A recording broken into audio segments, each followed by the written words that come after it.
त्यामुळे मी स्पेसिफिकली त्या विषयावर बोलणार आहे। माझा शिक्षणाचा प्रवास कसा होता याबद्दल मी सांगेन। सर्वप्रथम माझी ओळख करून देते। माझं नाव प्रियंका अश्विनी अनंता म्हस्कर, माझं गाव दाभोळ, तालुका डहाणू आणि आपला जिल्हा पालघर। तर हे सांगण्याचं कारण हे आहे की मी पण तुमच्या आमच्यातलीच एक आहे आणि आज जर मला इकडे बोलवलं आणि बोलण्याची संधी दिली तर त्याचं एकमेव कारण आहे शिक्षण। तर मला या शिक्षणाचं महत्त्व सांगायचं आहे तुम्हाला की आपल्या मूलभूत गरजा अन्न वस्त्र निवारा या होत्या, पण त्यामध्ये नंतर दोन गोष्टी ऍड केल्या, ते म्हणजे शिक्षण आणि आरोग्य। तर शिक्षण ही आज काळाची गरज आहे।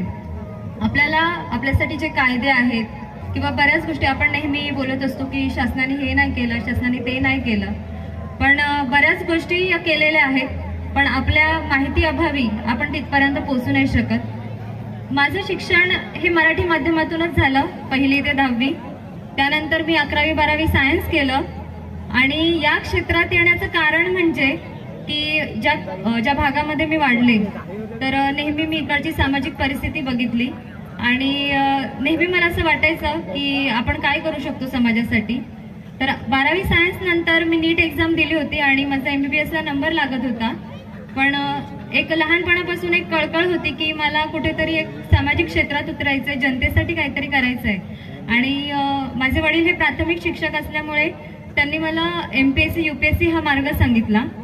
तर सर्वप्रथम MPSC UPSC म्हणजे काय इथल्या बऱ्याच लोकांना माहिती असेल नसेल, तर त्याची मी एक सामान्य भाषेत माहिती सांगते। तुम्ही तहसील ऑफिसला जातात, तिथे माननीय तहसीलदार सर असतात। तुम्ही प्रांत ऑफिसला जातात, तिकडे प्रांत अधिकारी असतात।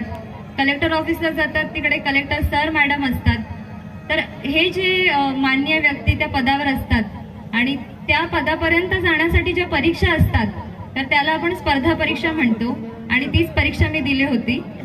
तर या परीक्षेचा ध्यास मी घेतला होता।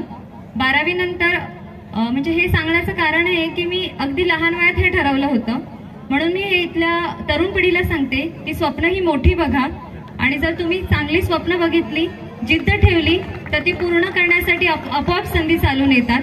तर मी थोडा माझा जीवन प्रवास सांगेन।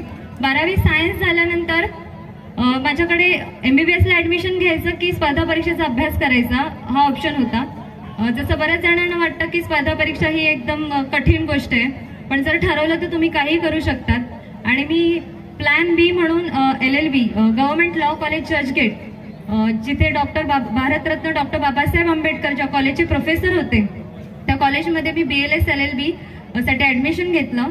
आणि मी सांगायला खूप आवडेल की ते आपल्या महाराष्ट्रातलं एकमेव गव्हर्नमेंट लॉ कॉलेज आहे आणि लॉ CET मध्ये चांगला स्कोर आल्यामुळे माझा तिकडे नंबर लागला। तर इथे उपस्थित असलेल्या तरुणांना मला हेच सांगायचंय, कधीही कोणत्या परिस्थितीला नावं ठेवू नका। आर्थिक परिस्थिती, बरेच जण बोलतात की आमची तेवढी आर्थिक परिस्थिती नाहीये किंवा नाही, हे फक्त श्रीमंत लोकांची कामं आहेत, आम्ही एवढ्या चांगल्या कॉलेजमध्ये नाही शिकू शकत। तर फक्त 320 रुपये ही माझी पर इयरची फीज होती तिथे।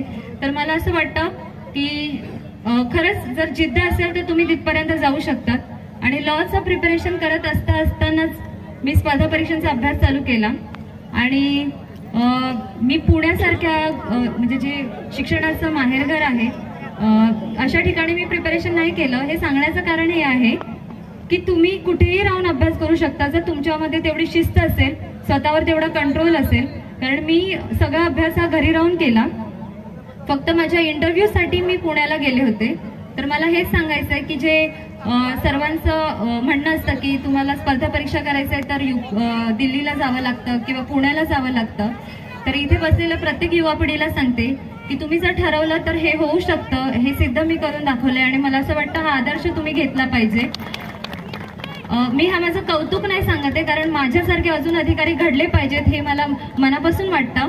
आणि मला असं वाटतं की इथे असलेल्या ज्या कोणत्या विद्यार्थ्याला किंवा ज्या कोणत्या तरुणाला पुढे स्पर्धा परीक्षेचं मार्गदर्शन लागेल तर तुमची दीदी नेहमी तुमच्या सोबत आहे। तुम्ही माझ्यासोबत कॉन्टॅक्ट करू शकता, तुम्हाला पाहिजे ती मदत मी करू शकते। आणि एवढे बोलून मी माझे 2 शब्द संपवते। जय हिंद, जय महाराष्ट्र, जय जोहार।